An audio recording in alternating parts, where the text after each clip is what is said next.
Good evening, good morning, good afternoon, good whatever time it is, wherever you are, whoever you are. Welcome once again to Nerd Week Live, the show in which we, or I, tonight, talk about nerd news that has happened over the past week, things that you might have missed, things that you probably heard about, but we'll go into a little bit more depth on. I'm Rodney Brown. I'm the editor-in-chief of Nerd Caliber, first-person shooter on Facebook as a cosplay photographer, Burley underscore adopter on Twitter, a couple of other places, doing a couple of other things. We've got a really big roster tonight, so we're going to jump right into it. Also, we have no other introductions to do, so there we go. But before we do, we'll start with people in the chat. Luminous, welcome back to the show. Noor, welcome to the show. Thank you for helping us try to attempt to keep timing. Sure. And do a quick rundown over the Facebooks and the Twitches and so on. All right, cool. All right, so we're going to get right into things here, folks. If you haven't seen it, this just dropped earlier today. The official Ghostbusters trailer for the upcoming Ghostbusters Afterlife movie. It looks really cool. It structures itself more like a traditional trailer. You really get a sense of what the story is like, a little bit more of the excitement and the energy of previous movies. In the original franchise, obviously, they're trying to pretend that the reboot, the all-female reboot didn't happen. But the cast is, as it has been in the already released teasers and trailers, really awesome. The way they're using some of the stuff from the previous movies, like the Stay Puft Marshmallow Men now, as little tiny ones. So cute. It looks really exciting. And again, you get a real better sense of what the characters' stories are. Phoebe, clearly a descendant, a granddaughter, I believe, of Egon. Definitely lots of Egon Spangler energy in her character. So I like it. If you haven't seen it, check it out. It definitely has much more of a modern feeling, a movie about kids with a rather diverse cast. So all of those people who really hated the reboot because, guess what, it had women and a black woman, they're probably going to hate this too. Other than the fact that Bill Murray and Dan Aykroyd, it's no spoiler if you've seen the trailer, they tease the fact that they're in it pretty openly at the end. But check it out. It looks really good. November 11th is when you get to see it. The movie, that is. You can see the trailer right now if you want. Just, go to the YouTubes. And I'm looking forward to it. Assuming that, theaters are still open. Because COVID. So that's it. Go check it out, folks. I like the looks of it. I like the cast. This was kind of a surprising drop of news just earlier, late last week.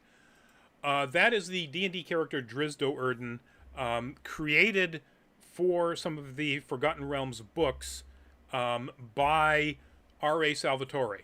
The author who lives, I think he still lives in Worcester, so like 50 miles away from here.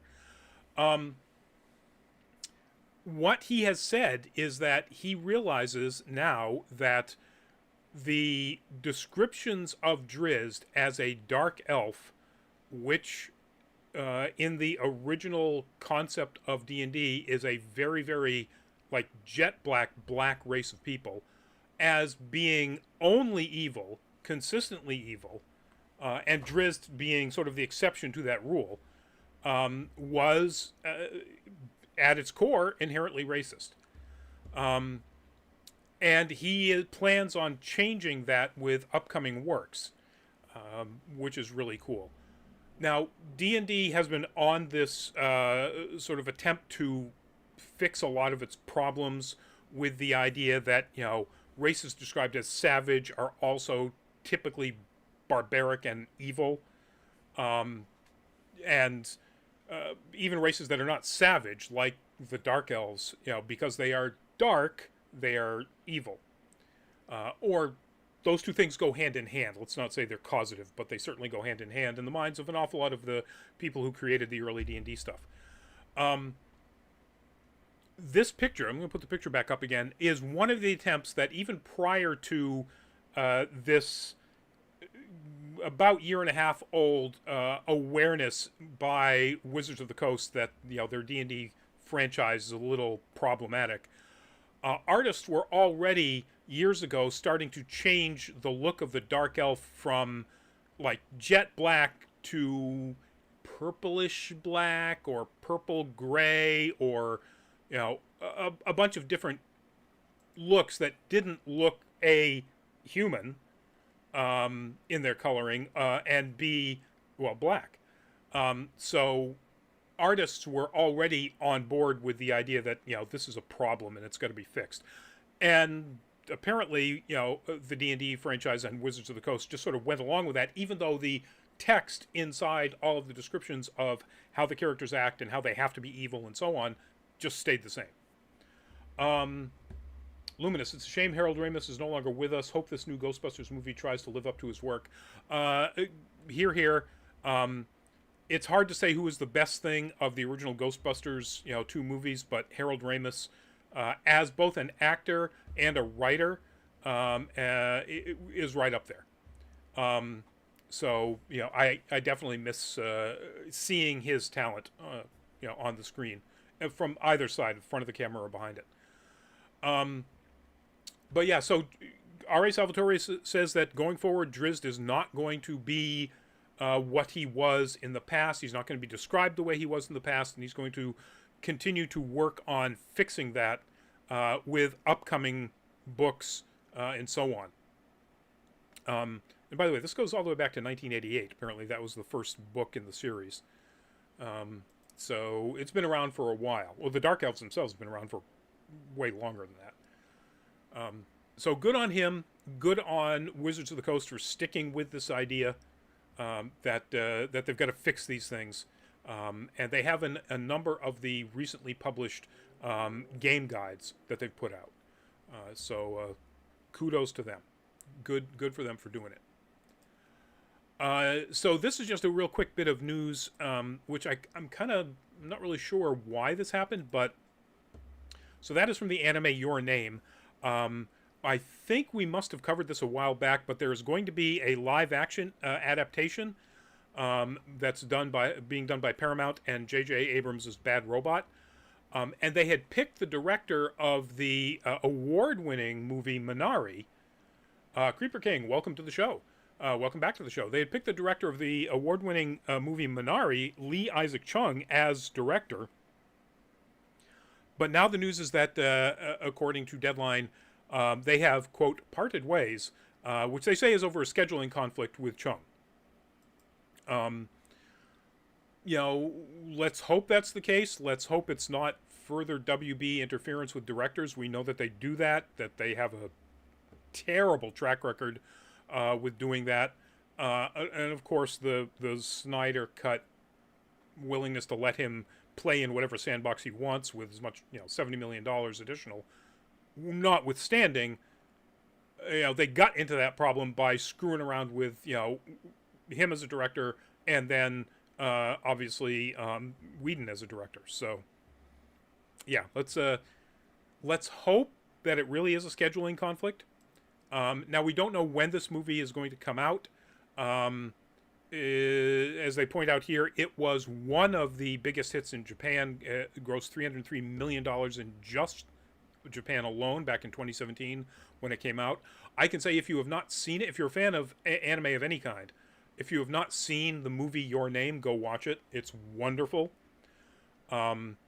This image here is not a static image that was created for marketing. This is the nature of the quality of the artwork and animation in this movie.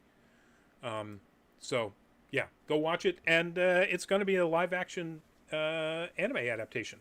So aside from the recent Alita Battle Angel, they all suck, or most of them suck. Certainly the Western ones do. So, fingers crossed that this doesn't suck as much. losing an Asian director like Chung, who, an award-winning director, with his first big project, Minari, that's going to hurt. So we'll see where that goes. We'll keep you up to date on, who steps in, if and when somebody steps in. All right, this image is going to be a little confusing. This is from an adaptation of Neil Gaiman's book, Anansi Boys, except the news is about the fact that there is going to be an upcoming series at Amazon of Anansi Boys, but these aren't the people. This is actually the voice cast from a BBC 6-part radio serial from back a few years ago. But it was one of the few things that I could put up there that actually, sort of matched what was going on here. So Anansi Boys is a different storytelling about a Mr. Nancy character who is also used in American Gods, and his children, his 2 boys. And in this case, he's called Charlie Nancy. One of the boys is Charlie Nancy. His father dies, and he discovers that he was Anansi, the trickster god, the African trickster god, spider god. So it's a very popular Gaiman book. It's kind of American Gods in that it's a touch on mythology and fantasy. Maybe a little bit more like his book Norse mythology, but it'd be very interesting that this is going to be an American production, even though it's going to be filmed in Scotland. Amazon is putting up the money for it.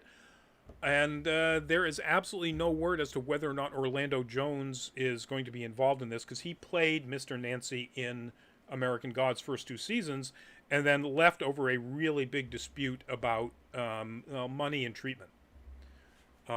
So my guess is no. When you have a really public falling out with the creator of the intellectual property that is being worked on, you're probably not going to get another shot at it. But it's coming up. It's going to happen. They have ordered it to series, so this isn't they're looking at making a series. There will be a series done of this for Amazon. No word in here as to when it's going to happen. So we just heard that they're ordering it to series, probably 2023. It'd be great if it was next year, but probably 2023. So look out for more news for that. If you're a Gaiman fan, or even if you're just a fan of sort of modern day fantasy, Gaiman is one of the masters of that sort of stuff. Well, speaking of pretty much modern day fantasy, although this actually is sort of also a near future dystopian post-apocalyptic sci-fi fantasy. Hard to describe exactly what this book is. Parable of the Sower, Octavia Butler's classic, has landed at A24 Pictures. Mr. Krakowian, welcome back to the show, and hey back to yourself. Has landed at A24 Pictures, and just as a complete aside, if you haven't seen the trailer that dropped just today for the A24 horror film, Lamb, go watch it. Don't take any psychoactive compounds before you do, because you won't need any. Between the Green Knight and Lamb, I'm kind of wondering exactly what executives at A24 are tripping on, but keep tripping on them. Luminous, I didn't know the BBC was still doing radio dramas. Glad to hear that they keep the vintage yards alive. Yeah, we did a report a while back on a Doctor Who radio drama. Oh, I know what it was. It was one of the ones that was going to involve John Barrowman. And that became problematic after all the information about Barrowman exposing himself and so on came out. So, yeah, they still do that. And I do remember way back in the day, hearing the first Hitchhiker's Guide to the Galaxy radio serial and just absolutely loving it. In fact, that was my introduction to it before I read the books. So anyway, the news here about Parable of the Sower, Octavia Butler's book, is that it's landed at A24, and they have picked a really interesting choice for director, Garrett Bradley, and she is known I think exclusively for doing documentaries. She's a documentarian. And in fact, just recently did a movie that is also on Amazon, I believe, called Time, which is a documentary about somebody who was serving time wrongly convicted. So it'll be interesting to see how a documentarian handles the sort of A24, mushroom tripping aesthetic for a movie, particularly where you could make this movie really trippy. So, set in a near future Los Angeles devastated by societal collapse, a teenager with a unique gift must lead humanity in a battle against extinction. And it's kind of a time travel-y story, psychic abilities story. It's definitely kind of out there. And first of a 2-book series. So it'll be interesting to see whether or not they plan to adapt both of the books.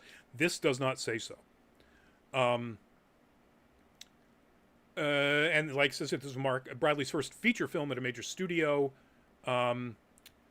Yes, Time is at Amazon Studios, but that's right. She also did the docu-series Naomi Osaka, which was on Netflix.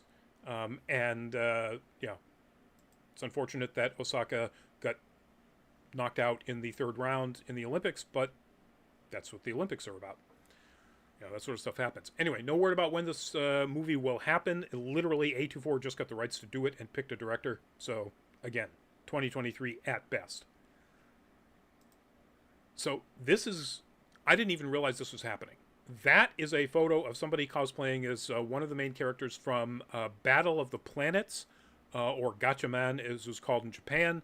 When it was an anime series was brought to the United States, it was called Battle of the Planets because nobody knew what Gachaman would have meant. And it's one of the oldest ones. This was broadcast back in the late 1970s here in the United States.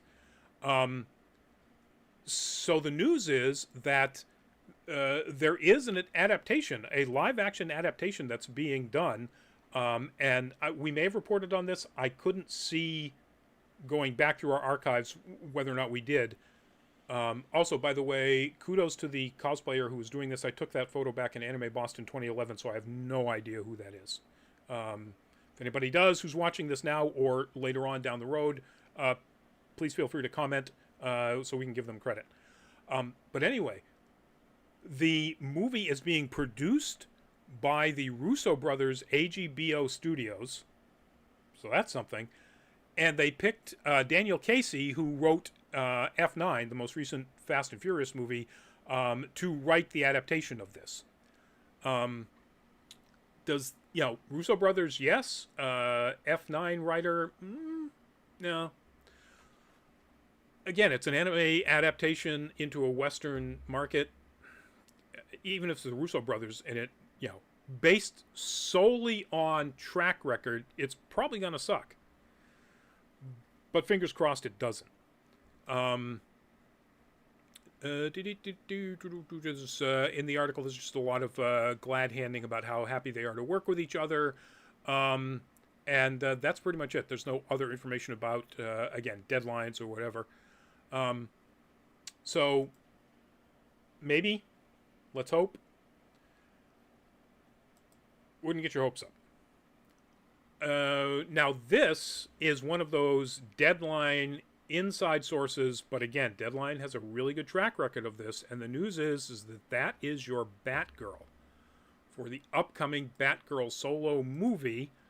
That's Leslie Grace, most recently in The Heights. And one, I applaud the diversity of the casting. Two, it really makes me wonder whether they're going to tie Batgirl into the upcoming The Batman movie, because in that movie, so Leslie Grace is an Afro-Latina actress and singer. Actually, more known as a singer. I think In the Heights might have been her first movie.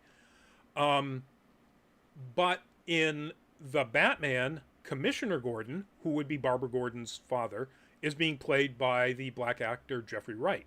So, Luminous, yes, Batgirl.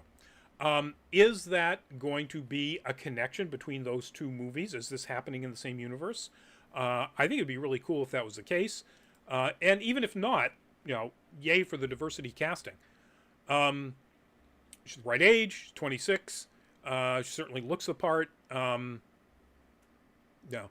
I'm hoping that they're going to sort of base it on the Babstar run Batgirl of Burnside.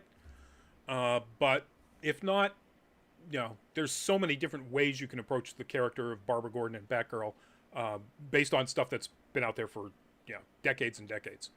So, and again, this is an inside single source story from Deadline, but Deadline is pretty darn good about getting that stuff right with their sources.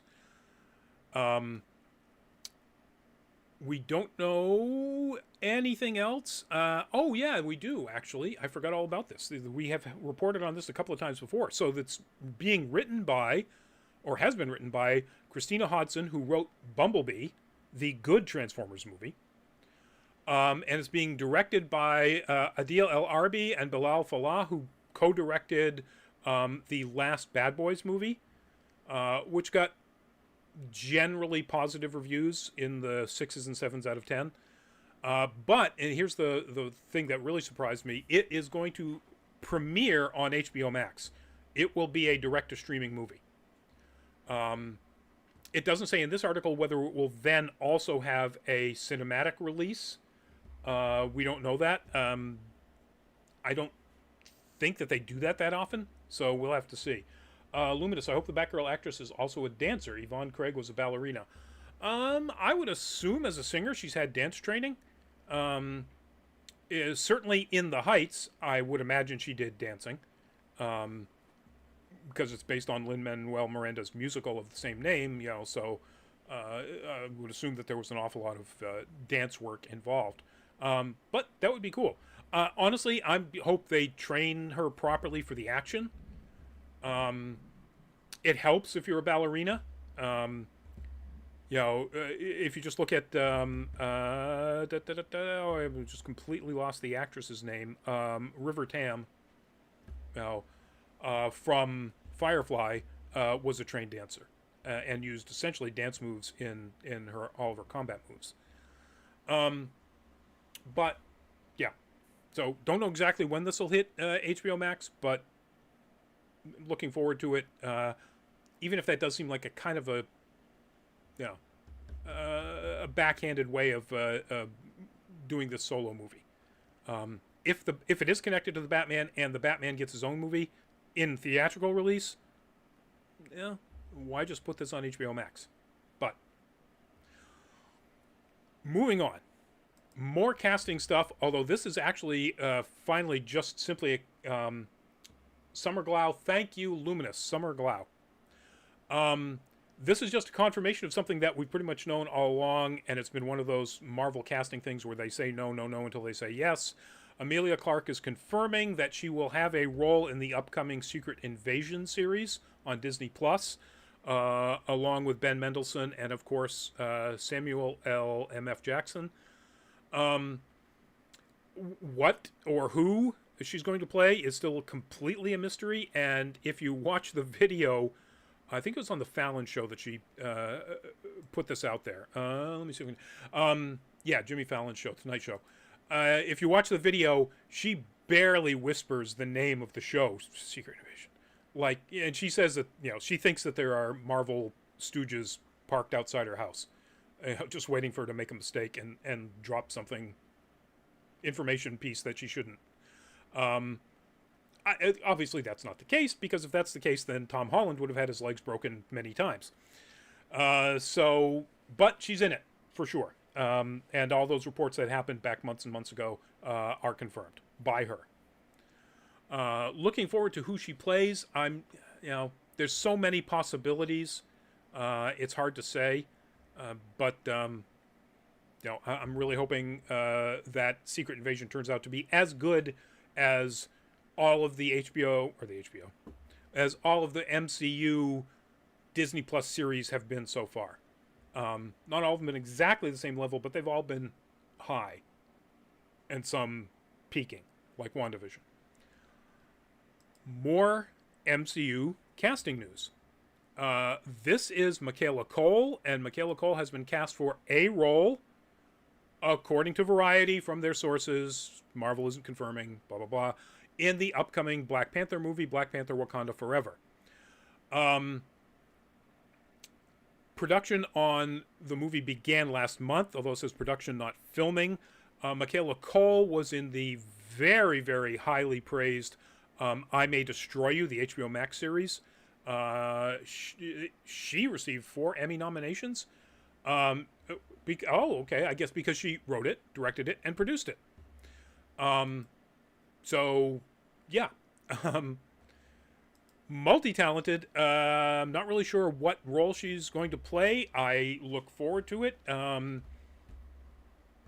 Oh, gosh. Who is that villain? There was a villain that was associated with a mandrill. A female villain. In the Black Panther canon. I can't remember the character's name. No idea that that's the character. If anybody out in the chat knows who I'm speaking of. Necro something? That would be awesome. But, even if she plays one of the traitorous, I guess, Dora Milaje, which was from another miniseries that was incredible, that would be awesome too. Lots of different possible roles for her to step into. So, we do know when Black Panther 2 is coming out because they've announced all of these things, but I can't remember. July 8th, 2022.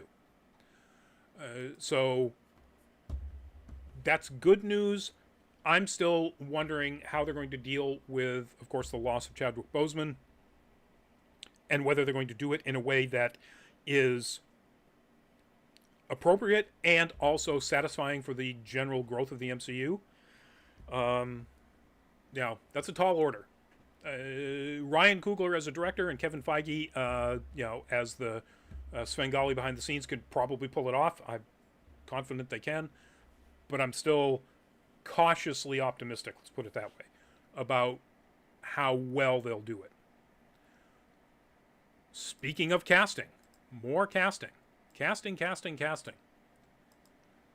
That is, I believe, actually from the upcoming Injustice animated movie. And this is supposedly based on the game, of course, Gods Among Us, and Tom Taylor's Gods Among Us Year One comic. But the news is that they've cast most of these characters, and so we've got Justin Hartley as Superman, Anson Mount as Batman, crossing the streams, Anson, from your,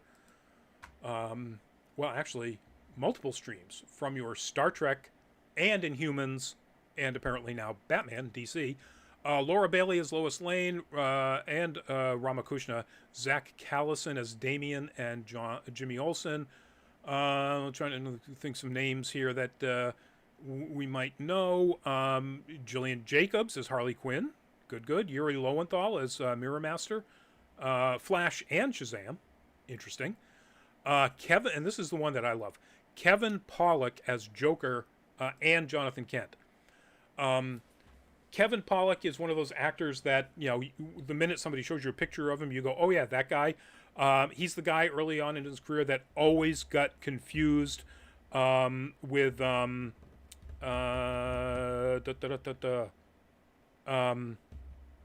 of Cards and accusations of sexual assault.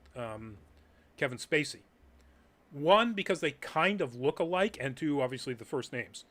But Kevin Pollak is a brilliant voice actor and a brilliant mimic. So I'm really looking forward to his take on these characters. Janet Varney as Wonder Woman, and the classic, of course, Fred Tatasciore as Captain Atom. So looks good. Good looking voice cast. It'll be very interesting to see this take on it, because if you haven't read this or played the games, It's really a different, darker look at the DC universe. It's a lot more like Marvel's Ultimates comic line when that was a thing, than anything else really that DC has put out. So I'm looking forward to it. Let's see. Expected to debut on home entertainment. Yeah. so, so HBO Max this fall. So yes, please, please, please. All right, this is I love this casting. I'm really happy this is happening. That's Anna Torv, from I believe her character in Mindhunter, which she had a regular role in for quite a while. Is cast for the HBO series The Last of Us. And I want to make sure I get the name right. It's a very important character. It is Tess. So she is going to be playing Tess in the upcoming series. I don't know if you're familiar with Anna Torv. The science fiction series, one of the things that J.J. Abrams pulled off well, I think, Fringe. She was the lead in that and was fantastic. She was the lead in a 2-season Australian series called Secret City that is amazing. Not science fiction at all, but sort of government conspiracy stuff. I would highly recommend checking it out if you can find it on whoever's got it streaming now, whether it's Hulu or Amazon or Netflix or whoever. And as a complete aside, for that Secret City, the actor, and I can never remember his name, who plays Dewey Crow in Justified and Charlie Manson in that series about the investigations and ultimate trial of the Manson family that happened a few years ago, plays Anna Torv's ex-husband, who is now a trans woman. And he is amazing in that role as her. It's outstanding. Anyway, well, that has really nothing to do with nerdy stuff other than government conspiracy, I guess. But Last of Us series, Anna Torv has joined as Tess. Very important role. Glad to see it. One of my favorite actresses. So speaking of trailers, so now we got a bunch of trailers here, folks.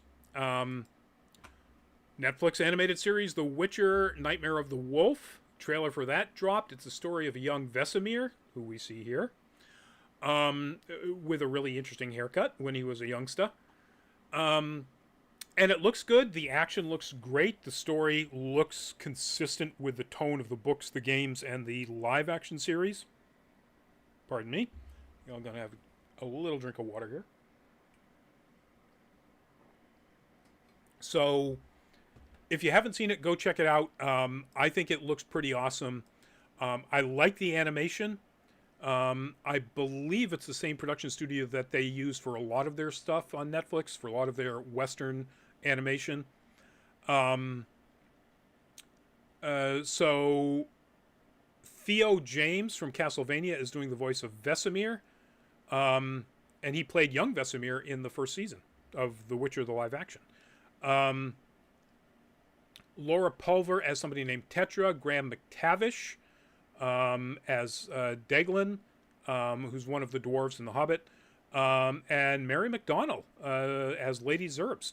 So August 28th, 2021, folks. So basically exactly 1 month and a day from right now. And then, of course, The Witcher Blood Origin live action prequel is December 17th, which they put in this article to let you know. So lots of Witcher stuff coming up, folks. Speaking of animated stuff from existing live action properties, Blade Runner Black Lotus trailer dropped. So Blade Runner Black Lotus is set, I think they said in 2032 at the beginning of the trailer. It is between Blade Runner and Blade Runner 2049. The lead character is the character you're looking at here, a replicant named Ellie. Jessica Henwick in the English version of it, from the many good things, and then of course Iron Fist. So this is going to be on Adult Swim. It is apparently a Japanese-made product, so it's originally voiced in Japanese, but I assume it'll be a dub on Adult Swim.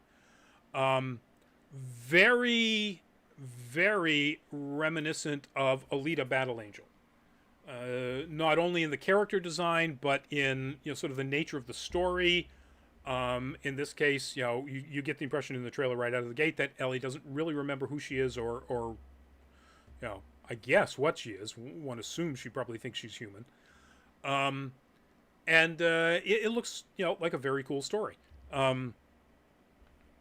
I'm wondering how they're going to integrate some of the other things that were the shorts that filled in the information that we needed to know between the time of Blade Runner and the time of Blade Runner 2049. The bombing of the nuclear power plant, the rise up, sort of the Roy Batty Nexus 6 versions of the replicants. All of that should work into this story. About the only thing of those shorts that would probably be the short that shows the rise of Jared Leto's character from 2049. Because that either just started when this thing happens or was early on in its process. But yeah, check it out. It looks good. Let's see. Time, release. This will be coming out this fall. It will be on Crunchyroll. So in Crunchyroll, it looks like it'll be in Japanese with subtitles. Adult Swim, it'll be the English dub. So, doesn't say when this fall, though. So, good stuff to watch right around, all of the other fall things that are being announced. Speaking of another trailer, season 13 of Doctor Who trailer dropped for that just I think it was yesterday. It looks really cool. I like the look of it. I like the fact that all of the people who have been sort of hinting that it's Jodie Whittaker is done. She's clearly back and she is not done. So you guys can all stuff it. It looks very, very good. It looks even higher in production values, and Jodie Whittaker's run has seen some of the highest production values in the Doctor Who canon so far. And it looks like they're still just adding a little bit more money into the special effects and so on. And that's really cool. So check it out if you're a Doctor Who fan. Season 13 drops, and this is all announced.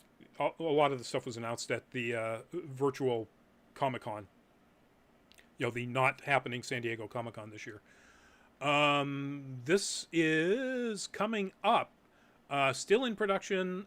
Its first shows should arrive this year. So I'm guessing, I think they did that the last time, that December they'll have a couple of episodes, and then they'll do like the Christmas special or the holiday special, and then continue with the rest of season 3. So, or season 13. Season 3. Yeah. That would take them back a ways. So if you're a Doctor Who fan, definitely check out the trailer, and stay tuned for more information about when the actual season 13 starts to drop. All right, this is not our final topic, even though we usually put the final topic in the teaser image. This is our penultimate topic, and it's the Dune trailer. I'm going to try not to just drool for the next 10 minutes, or 2 minutes, or however long it takes to get through this. It's gorgeous, folks. It finally looks like a Denis Villeneuve joint, as they say. It looks beautiful. It looks ethereal at times. It has Villeneuve's traditional use of way oversized spaceships on land, way oversized crafts of all kinds on land. weird lighting through difficult to see through stuff. In this case, sandstorms. Just fantastic. And then an awful lot of stuff that you didn't get to see in. Well, you got to see a little bit of it in Arrival, and some of it in Blade Runner 2049, and that is his love of just wide open, sweeping spaces. I guess there's a reason why the alien ship in Arrival landed where it did. Those are the sort of open foothills of, it was Montana, I think. So, and Villeneuve loves that sort of cinematography. The acting looks great. There's a scene where there's a little bit of sort of good-natured bantering between Duncan Idaho and Paul. Between Jason Momoa, of course, and Timothée Chalamet. And that's not in the book. I don't mind that it's not in the book. It's a really nice bit of character development, and it's a couple of seconds. And it adds a little bit more humanity to a bunch of characters that often come across as not very human. Frankly, the sort of, without giving too much away, the sort of middle plot villains are the most human characters in the book. And the others are kind of just sort of epic, iconic, archetypes. Paul, not so much, because you get to see so much of Paul's internal monologue in the book, and it'll be interesting to see how they handle that. Having that sort of moment between him and Duncan might actually be one of the ways in which they humanize the character without just doing a complete internal monologue, voiceover kind of thing, which I hope they don't have. I hope they completely get rid of that.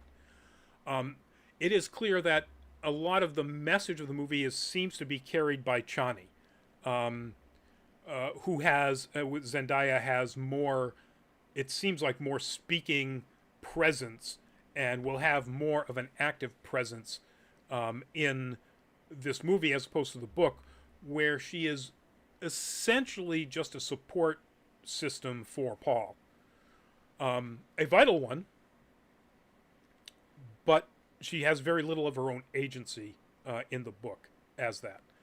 And that doesn't seem to be the case here in the movie. It makes it pretty clear that they are going to make Chani an important conspirator. It's not really the word, but a partner for Paul, not quite so much just a support character. And I like that. That's cool. If you haven't seen it, if you're on the fence about Dune, watch this trailer. It's gorgeous. You'll look at it and go, God, I've got to see that. It's just so beautiful. If it's a little spoilery, it gives away more of the plot than it should, and that's too bad. So in that sense, actually, if you haven't read the book, you may not want to watch this trailer. Maybe they'll put out one that's a little less spoilery, but it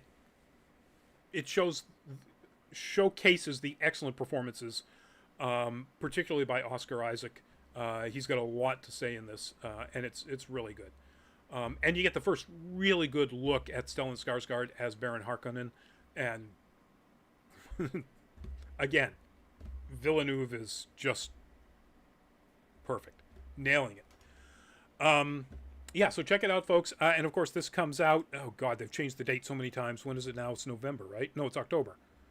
October 22nd. Yeah. It was December, and then it came back to early October, and now it's October. Yeah. Anyway, October 22nd. I'll be there. All right. This is actually our last story, folks. And it's a story about Blizzard, Activision Blizzard, but Blizzard in particularly. They got sued by California over sexual harassment practices in the workplace. To get that kind of a lawsuit, the complaints have to be numerous, consistent, and believable. A state doesn't go after a company for something like this without thinking they can win, any suit that they bring.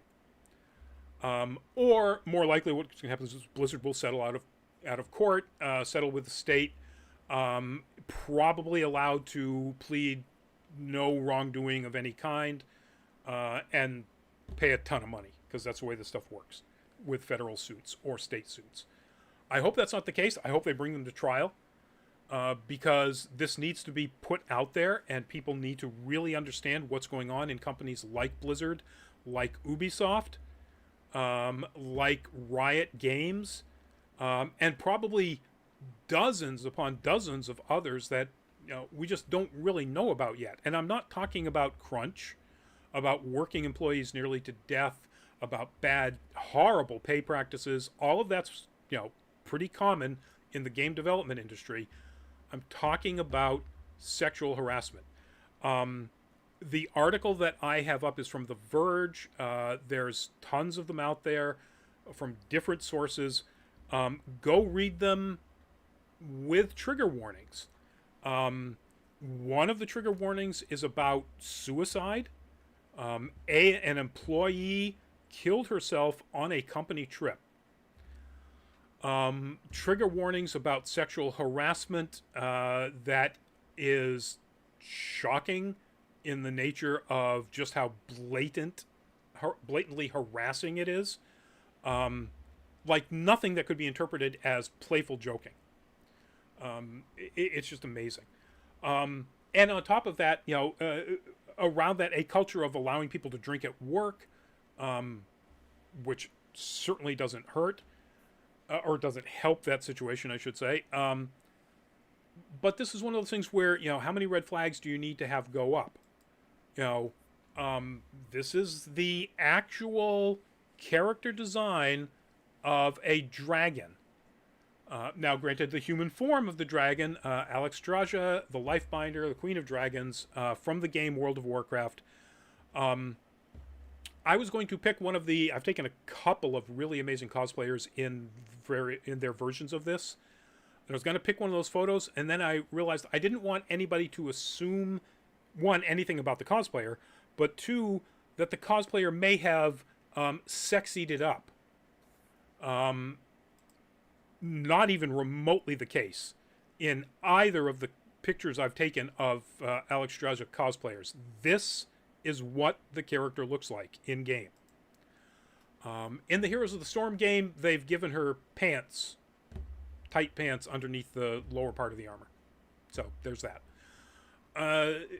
But then you add to the fact that Blizzard does not allow normal press to BlizzCon, its biggest event, the thing that it started so it didn't have to go to GDC or E3 or any of these other things to promote its own games. It did its own stuff. The reason it did its own stuff and doesn't allow any press in except only sites or YouTube channels, whatever, that are just devoted to Blizzard or a specific Blizzard property. Overwatch, what have you, World of Warcraft, so on, Warcraft, Diablo, etc. The fact that they won't allow a normal press that isn't beholden to them to provide the only content that press site uses to come to their event and cover it should have been a huge red flag. For me, it was more just, well, that's really annoying and they're jerks. That's just stupid. But now looking back at it, it started when they bailed from E3 and all of these other, and from, PAX and so on, when started BlizzCon as like, oh, okay, they want to, they want to control their own message. Well, now we know what the message is that they want to control. Don't look at what happens inside our workplace. Don't talk to our employees. And, we should have seen this coming, folks. If Riot got called out for doing horrible stuff like this, Blizzard is way worse. We don't know if it's as bad as Ubisoft, where literally top management has been hiding all of this and shuffling people around to keep it out of the press, and out of the courts and other places. But it probably is, frankly. They've got a culture there that is, as Jim Stephanie Sterling said in their video earlier in the week or yesterday morning, the article on The Verge calls it, and the complaint, the California complaint calls it a, quote, frat boy culture. That is doing a disservice to frat boys, and it's tough to do a disservice to frat boys. It's just really shocking to read, folks. I wouldn't do it, when you're getting ready to go to bed, because you're going to be fuming for hours. I don't know that I agree with Jim Stephanie Sterling when they say, this literally needs, the entire industry needs to be burned to the ground and started over again. But there are certainly some companies that need, most of their staff burned to the ground, figuratively speaking, from an employment standpoint. And their top executives sent to jail. Right now, I don't know for sure that that's Blizzard, but boy, it sure looks like it. So I hate to end it on that note, folks, but I'm sorry, that's where we're at. This is a horrible thing, and it's a horrible thing that is way, way too common in, well, this industry or any other traditionally what has been male-dominated nerd, community. So a lot of times on the show, we'll end it with a could we please or could we not, and I'm going to just do a could we please. Stop turning a blind eye to this sort of stuff, folks. Don't buy their games. I don't play World of Warcraft or Warcraft, anymore. I haven't in years. But I'm certainly not going to pick up anything else that they put out until I see something like this. I haven't bought an Ubisoft game in a couple of years, and I'm not going to. Teach them a lesson, folks. Could you please teach them a lesson with your wallets? Yeah, they make fun games. They're awesome games. They're fantastic to play. They do it with people who sexually harass in a regular, ongoing, normal fashion women in their workplace. Dozens of reports of that. If nothing else, then tomorrow support all of the workers in Blizzard's California headquarters who will be taking the entire day off. Tomorrow will be a complete walkout from Blizzard headquarters. Now, Blizzard has said, once that was announced, they 100% support these people and there will be no repercussions for the walkout. That's glad-handing. That's lip service, Blizzard. We know you have to say that because you got caught, sadly, literally with your pants down. So, we know it means nothing for you to say that, you support them and there will be no repercussions. If there were repercussions, you'd look even worse. So what else are you going to do? Of course you're not going to have any repercussions for these people. So support them tomorrow, folks. If you see a tweet about it, retweet it. If you see a post about it, repost it. At the very least, let them know that we're 100% behind them, and stop buying their games. Stop buying Ubisoft games. Stop buying Riot games. Please. Just let's watch their their stock prices go right into the toilet because their revenues drop precipitously in the next quarter. I don't want much for Christmas, folks.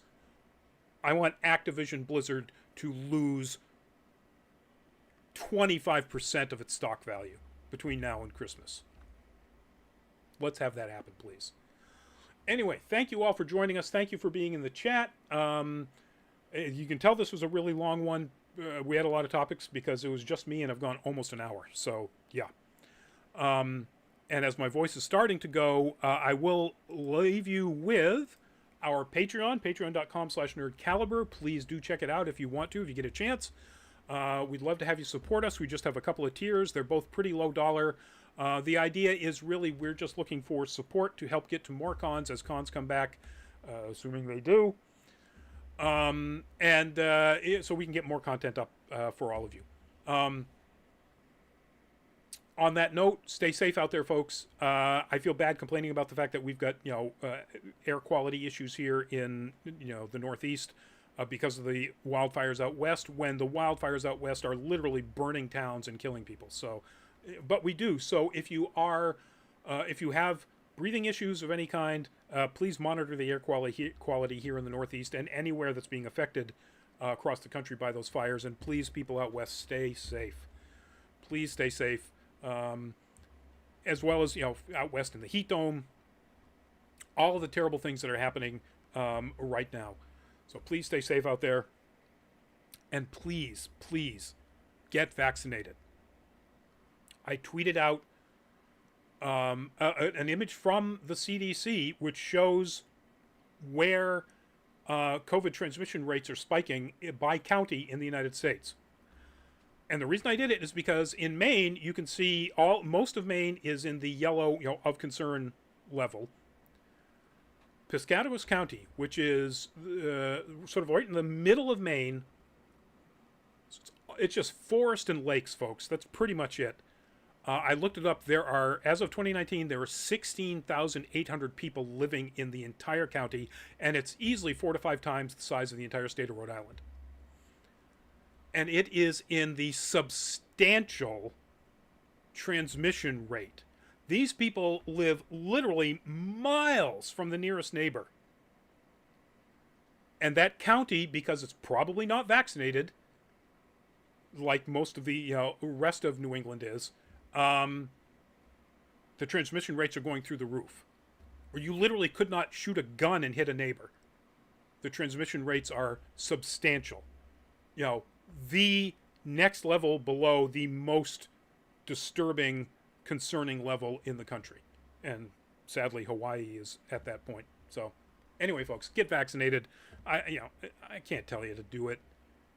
Just do it.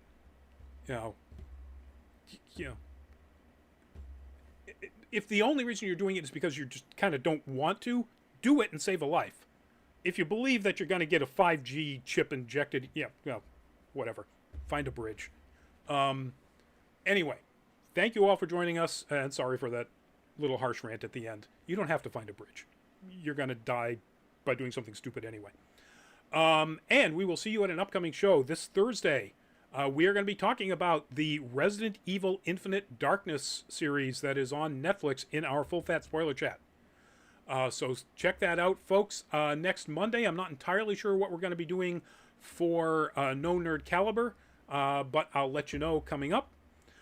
And one last, I can end this on a good thing. So we have the opportunity, and there's an article up on nerdcaliber.com telling you how to give people in the greater Boston area free passes to go see The Suicide Squad early next Tuesday, August 3rd, at 7 p.m., I believe. Look that up. It's in there.